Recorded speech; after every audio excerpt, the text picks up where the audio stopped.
Samurai understood death. Steel against steel, banner against banner, honor carved in blood. They built their entire world around this understanding. Codes of conduct, rituals of war, poetry about beautiful endings. Then came enemies who followed no code, who sought no glory, who left no trace. Enemies who killed with whispers instead of swords, who turned your own mind against you, who made you execute your most loyal retainers over fabricated letters. For 3 centuries, these shadow operatives terrorized the most powerful warlords in Japan, not through superior numbers, not through better weapons, through superior understanding of human weakness. Today we dissect the true anatomy of ninja terror, why hardened warriors abandoned impregnable castles, why paranoid daimyo died of mysterious illnesses after finding cursed dolls in their bedrooms. We strip away Hollywood fantasy to reveal something infinitely more disturbing. Applied psychology, weaponized centuries before the West understood the human mind. Welcome to the science of manufactured fear, where reality becomes negotiable, trust becomes poison, and the most dangerous battlefield is inside your own mind. The deadliest ninja technique wasn't a blade. It was a question planted in the right mind at the right moment. Why did your most trusted general meet secretly with that merchant last week? Bansenshukai calls this Kyōjitsu-jutsu, the art of mixing truth with lies until reality becomes fluid. Here's how it works. You don't forge evidence of betrayal. You create conditions where loyal behavior looks treacherous. Target: a regional daimyo with an unshakable inner circle. Direct assault: impossible. Infiltration: detected. Solution: make him destroy his own foundation. Phase 1: information starvation. Cut his intelligence networks, delay messengers, intercept communications. When a leader can't see clearly, he starts seeing threats everywhere. Phase 2: selective revelation. Plant a forged letter suggesting one of his generals is negotiating with enemies. But one letter isn't enough. Human psychology requires corroboration. Phase 3: the false witness. A captured spy confesses under torture, names the same general mentioned in the forged letter. The spy isn't lying. He genuinely believes what he's saying, because ninja handlers fed him that false information before letting him get caught. Now the daimyo has 2 independent sources confirming the same betrayal. He confronts his loyal general. The general, insulted by the accusation, reacts with righteous anger. To the paranoid mind, that anger looks exactly like guilt. Execution follows. The domain loses its best military mind. Morale collapses. The ninja never drew a weapon. They just rearranged information until loyalty became indistinguishable from treason. This is why samurai found ninjas so terrifying. They didn't just attack your body, they attacked your ability to distinguish truth from falsehood. But psychological manipulation required carriers, and the most frightening carriers were the ones your brain refused to remember. Human attention is finite. The brain survives by aggressively filtering irrelevant information. Ninja weaponized this cognitive limitation through Tsune-no-gata, the common form. Not the disguise that makes you feared, the disguise that makes you deleted from conscious awareness. Picture a castle courtyard. Samurais see weapons, threats, status symbols, potential challenges. They don't see the water carrier, the floor sweeper, the old man feeding chickens. Those people exist in cognitive background noise, observed but never processed, present but never remembered. Shoninki is brutal about requirements.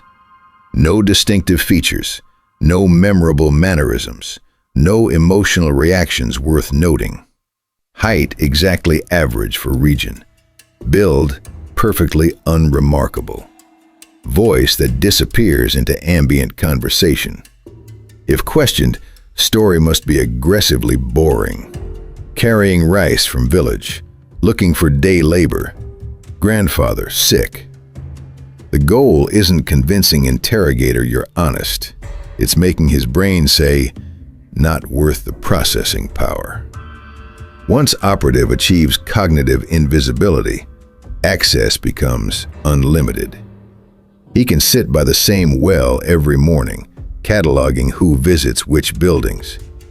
He can sweep floors while samurai plan campaigns because commanders don't lower voices around furniture. He can deliver food to prisoners, listening as exhaustion makes them careless with secrets. Most terrifying aspect? This scales infinitely. One invisible person hears fragments. 10 invisible people across a domain hear everything. 20 invisible people form intelligence network more comprehensive than any official spy service. They don't need to steal documents. They just need to exist where important people talk without thinking. Later intelligence organizations like the Tokugawa Oniwaban would formalize exactly this principle. Gardeners and maintenance staff who were actually elite intelligence operatives. Lords planned strategy in gardens, assuming workers were too stupid or unimportant to understand. That assumption was their downfall. The quiet man raking gravel was often the most dangerous person in the castle. But social invisibility still operated within architectural constraints. Walls, doors, locked chambers. The next pillar of fear came from people who seemed to transcend those limitations entirely. Castles were built on a promise. Walls create safety. Locks guarantee privacy. Guards ensure protection. In-nin, stealth infiltration, existed to prove that promise was an illusion. Shoninki treats stealth infiltration as last resort, not primary method. Too fragile. One mistake equals death. But that fragility made successful in-nin psychologically devastating. Imagine, you're a powerful daimyo. You sleep in the innermost chamber. 3 locked doors separate you from the courtyard. Elite guards patrol constantly. You wake up. Doors still locked. Guards report nothing unusual. But centered on your pillow, inches from your face, lies a single cherry blossom. Fresh, still damp with dew. No words needed. Message is deafening. Your sanctuary is an illusion. You breathe only because we allow it. How did they penetrate impenetrable defenses?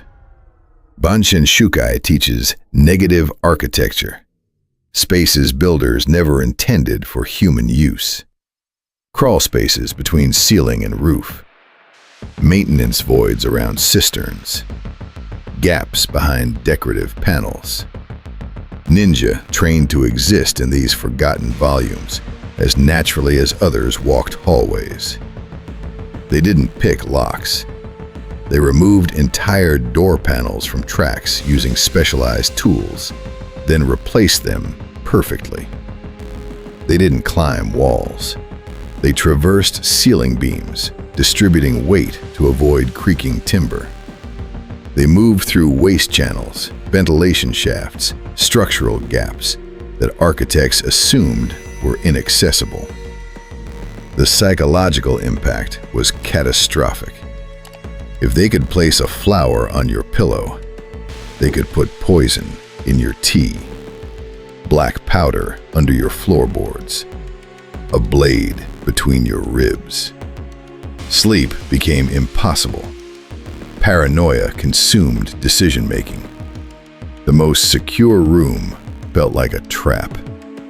Defenders responded with nightmare countermeasures. Floors designed to sing under pressure. Sealed voids filled with gravel. Animals used as living alarms. But every new defense advertised the same terror. We know they can be anywhere. For warrior culture built on facing enemies directly, this was existential humiliation. Yet physical infiltration still obeyed natural laws. The next pillar attacked something deeper, the laws of reality itself. The mind that cannot distinguish reality from illusion is already defeated. Which pillar breaks you first? Invisible servants or cherry blossom on your pillow in your locked room? Tell me in the comments, like and subscribe, because next comes Yōjutsu, where ninjas stopped attacking minds and started weaponizing the supernatural itself. And if you want deeper study of real historical text behind these techniques, check the ninja books in our description and comments. Worth every page. Medieval Japan wasn't secular. Spirits were real. Curses had power. The supernatural was fact, not belief. Ninja didn't mock these convictions. They weaponized them. The philosophy running through Bansenshukai's Yōjutsu, Phantom Arts, teachings is devastatingly clear. There is no true magic, only manipulation of what people accept as magic. The goal wasn't to become supernatural. It was to engineer supernatural experiences that shattered enemy psychology. Kitsune-bi, foxfire, floating lights that moved with apparent intelligence. You're on night watch, exhausted, nervous. Suddenly, pale flames appear above the tree line where no human can stand. They drift, circle, approach with purpose. Your cultural programming screams, "Angry spirits, bad omen, abandon this place." Reality. Oil lamps in lightweight frames, suspended on dark kites or near invisible lines. But ninja didn't deploy them randomly. They prepared the psychological battlefield first. Week 1. Merchants spread rumors of strange lights seen by hunters. Week 2. Controlled sightings by nervous patrols, just enough to seed expectations.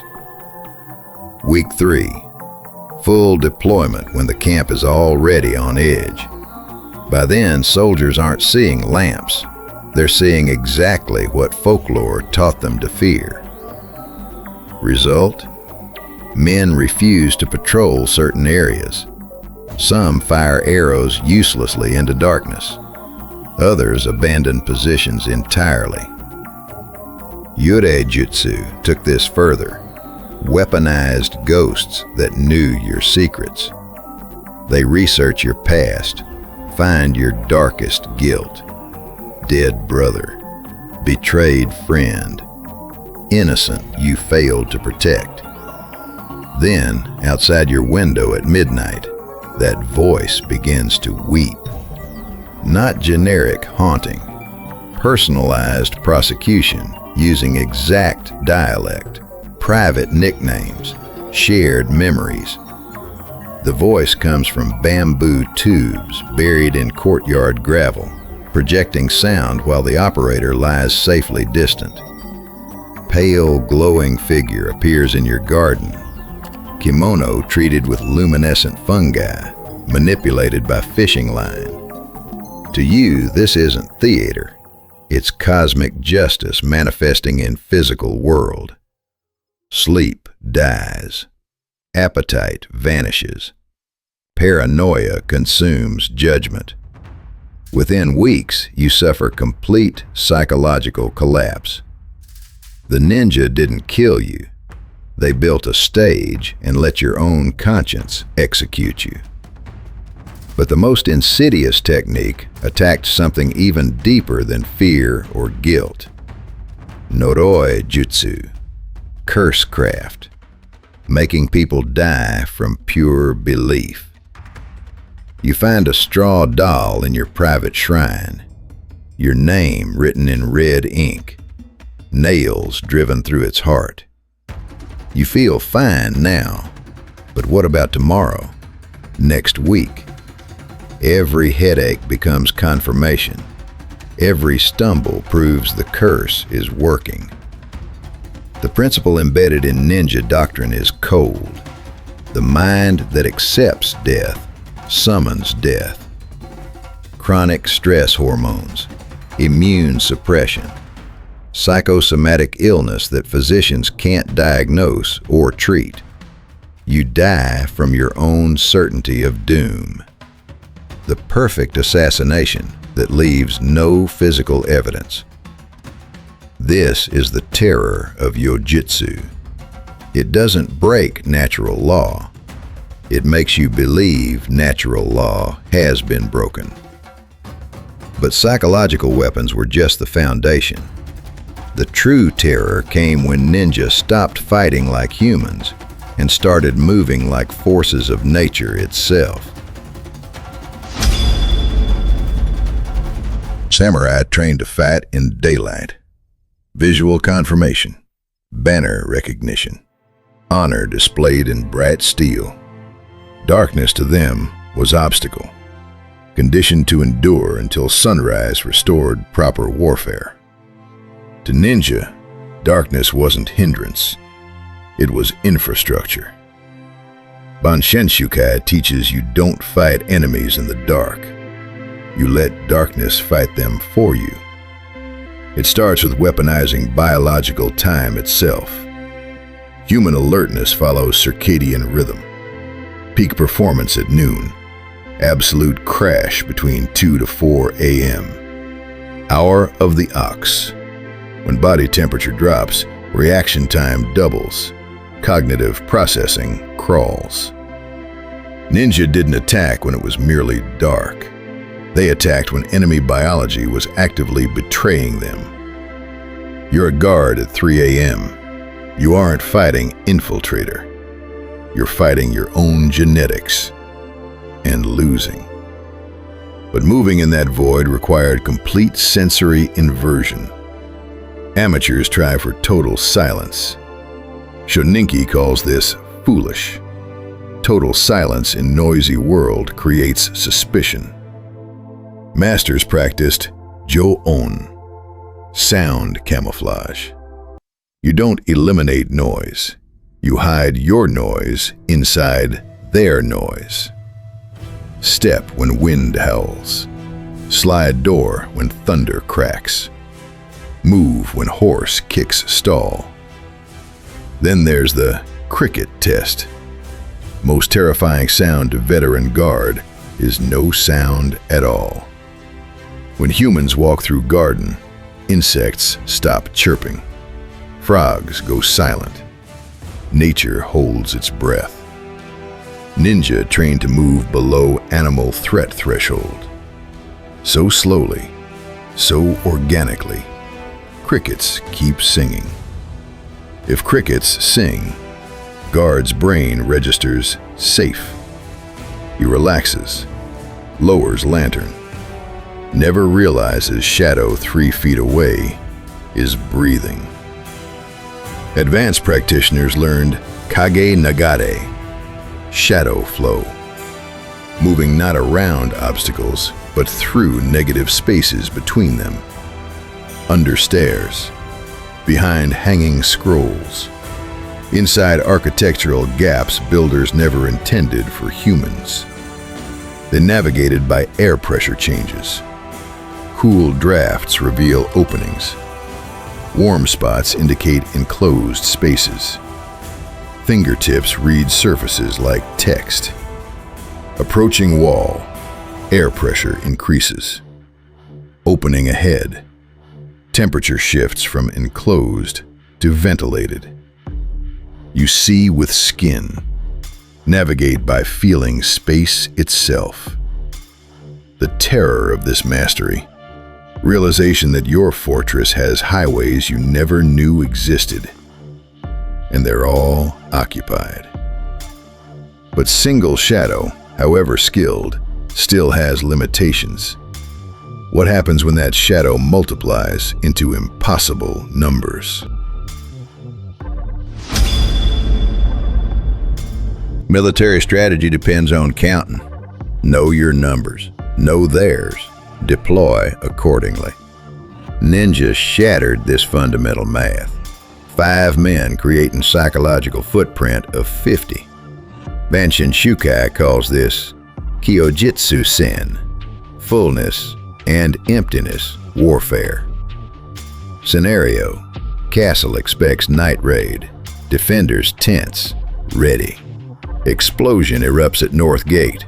Fire, screams, chaos and darkness. Commander reacts logically, pulls reserves from east and west to reinforce north. 10 minutes later, signal fires bloom on southern ridge. War horns echo from forest depths. Panic spreads. Surrounded, massive army. Reality: 5 ninja. 2 at North Gate with black powder, 3 in southern forest with horns and pre-laid fires. They didn't bring army. They brought symptoms of army. Human psychology multiplied the rest. In darkness and chaos, fear amplifies every sound tenfold. But the real genius was acoustic multiplication. One operative strikes 3 shields with staggered rhythm from different positions. Another scrapes spear on stone in calculated sync. Third throws rocks to mimic marching feet. Human brain doesn't count individual sounds in chaos. It categorizes. Many footsteps, large unit. We're outnumbered. Visual reinforcement came from torch runners, multiple flames weaving through distant trees, suggesting columns of troops. Reality: 1 man with several torches on preset route. While garrison chases phantom armies and fights imaginary fires, single operative slips through abandoned East Gate. Poisons well, burns supplies, assassinates sleeping lord, vanishes. Dawn reveals truth. No ladders placed, no battering rams used.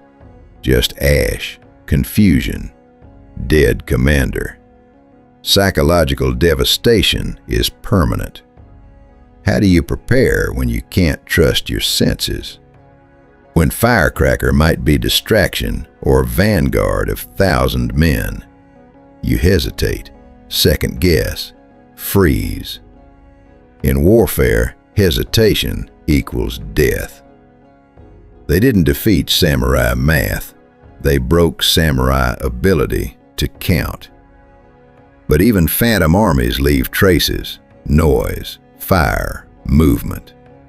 The ultimate technique left no evidence operation ever occurred. Killing target shows power. Killing target while leaving everyone certain you did it shows dominance. Highest level? Achieve objective and leave no consensus about what happened. Tonsō-jutsu, escape and evasion arts, sounds defensive. It was final stroke in complete psychological operation. Conventional assassin fights in, kills, fights out, leaves trail of bodies and broken doors. Ninja doctrine called that failure. Successful mission ends with world looking unchanged. Bansenshukai breaks escape into 3 layers: physical disappearance, sensory erasure, narrative collapse. Physical disappearance comes first. Routes planned backward, from exit to entry. If you don't know where you'll vanish, you have no business entering. Escape uses everything discussed: void spaces, water channels, rope highways, servant traffic flows. But sensory erasure is subtler art.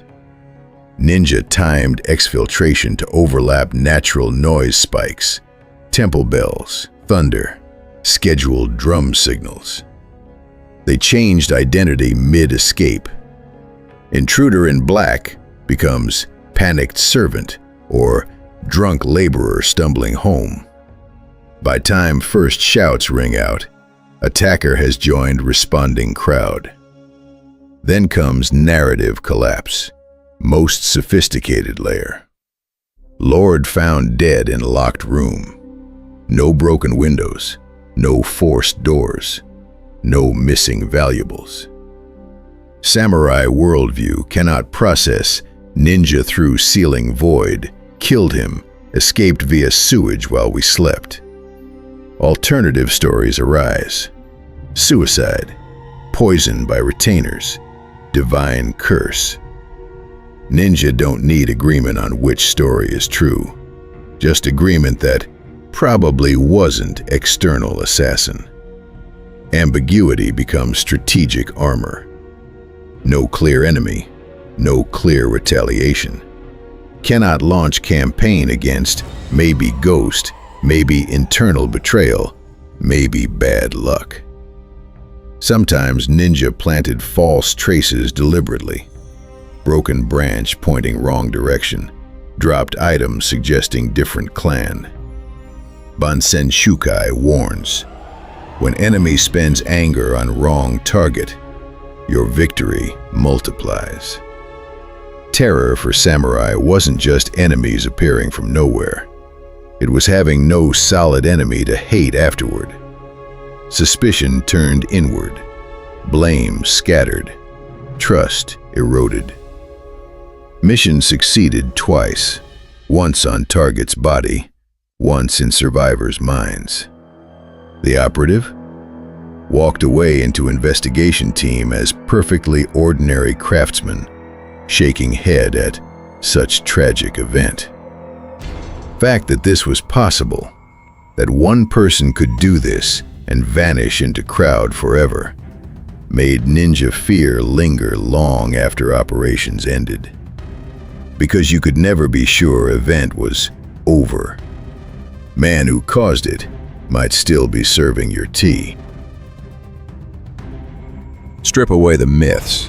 What remains is worse. Not because they could turn invisible, not because they possessed magic, just human psychology weaponized with precision. They understood what their enemies refused to see. Perception is exploitable. Trust is vulnerability. Fear is contagion. 7 pillars of terror targeting 7 flaws in the human mind. Samurai feared visible death. Ninja offered something darker. Destruction through forces you never saw, by decisions you believed were your own. The strongest fortress falls not to siege, but to the merchant invited through the front gate at noon. The most impenetrable armor cannot defend against enemies you can't count, can't predict, can't prove existed. Which pillar disturbed you most? The invisible servants your brain deleted? The phantom armies that broke your ability to measure? The perfect erasure that left nothing to strike back at? Share your thoughts in the comments below.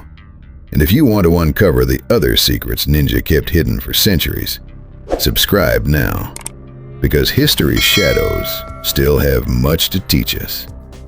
Remember, The most dangerous enemy isn't one you can't beat. It's one you can't prove was ever there. In the shadows, they're still learning, still waiting, still perfectly human.